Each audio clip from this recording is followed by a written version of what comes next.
Alright, so I've got a couple of drum tracks here. We've got the Steven Slade drums doing its primary drum magic. And then we've also got the punchy drum track, which takes care of the attack and low end and a little bit of that retro feel maybe.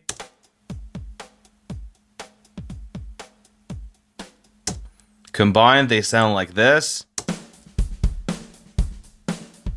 Very nice. Very nice. Then we've got the bass, the piano, and the xylophone tracks. Actually, let's listen to the piano and the xylophone. So in the piano track, we've got Sonic Action.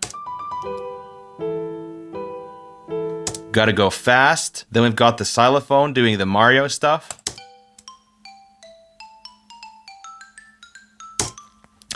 So these melodies are very on the nose. And putting these together was the challenge. But I think this works. Let me show you what they sound like when they're both piano. Not as good. Then we've got some violin helping out the xylophone melody.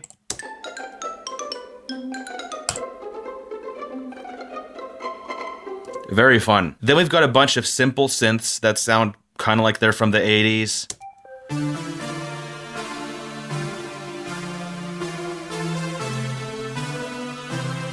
Jump! Go ahead and jump! Lastly, after the synths, we've got this interesting transition that dives into the deep depths of psychedelia. And this happens right before that synth climax. Let's listen to it.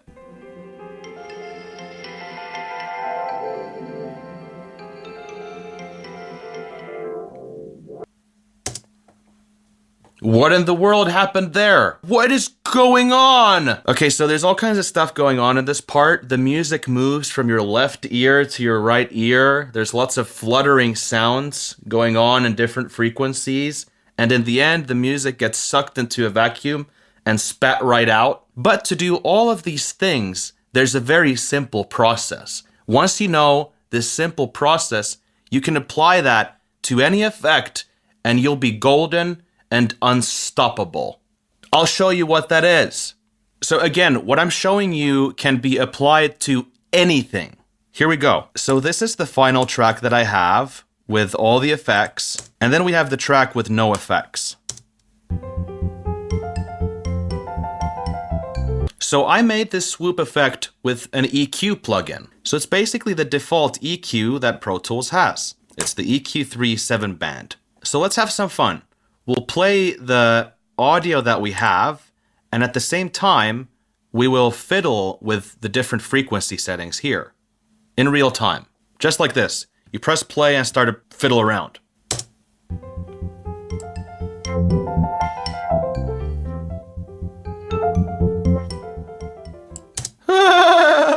Pure joy. So what we want to do is capture this effect.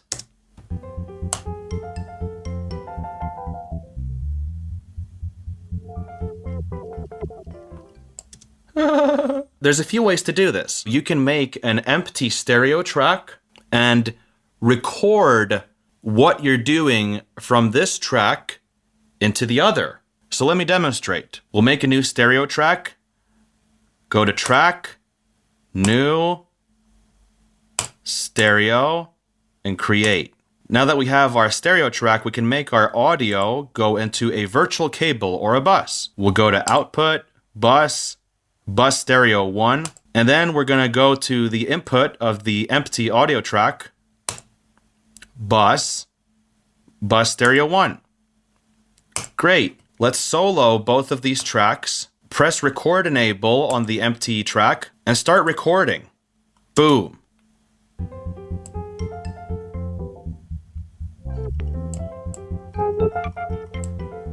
We just recorded those real-time adjustments.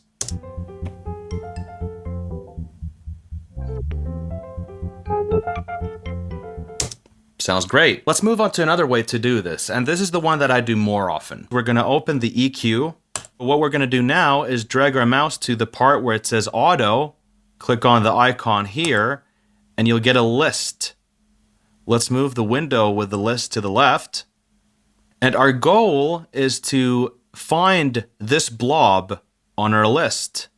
So we'll scroll all the way down here, and this is it. It's called the low pass frequency. So what low pass means is that you're taking away high frequencies to give way to the low frequencies, and you're letting it pass.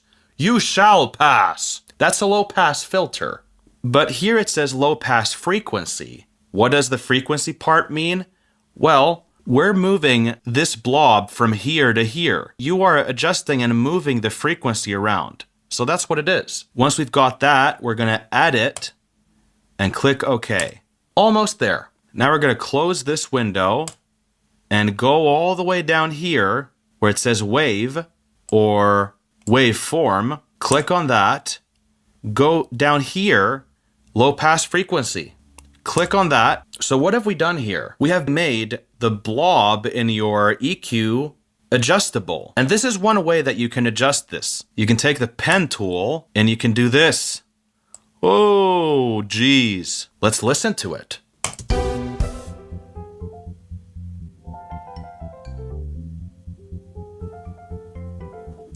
Let's have some more fun. Let's do this.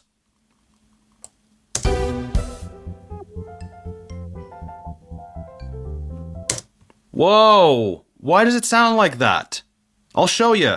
Let's open our EQ and look at it while we listen to our audio.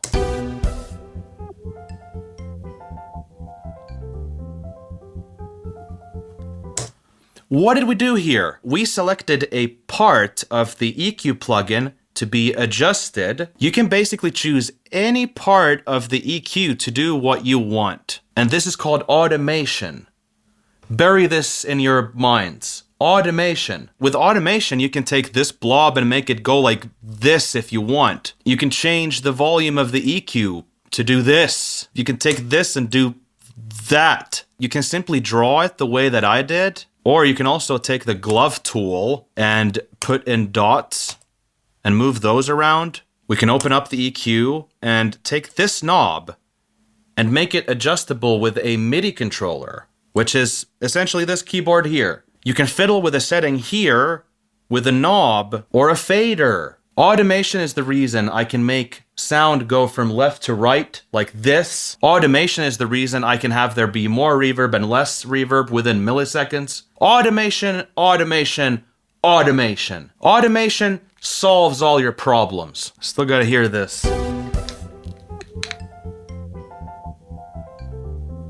Sounds terrible. But yeah, that's it. That's the session. Those are the things I wanted to show you. I hope you enjoyed it. It was a really fun challenge. And if you like what you see, you can subscribe to my channel. You can click on the bell thing to get notified. And I've got videos coming out every Saturday at 8 p.m. Finnish time. So anyway, see you guys later.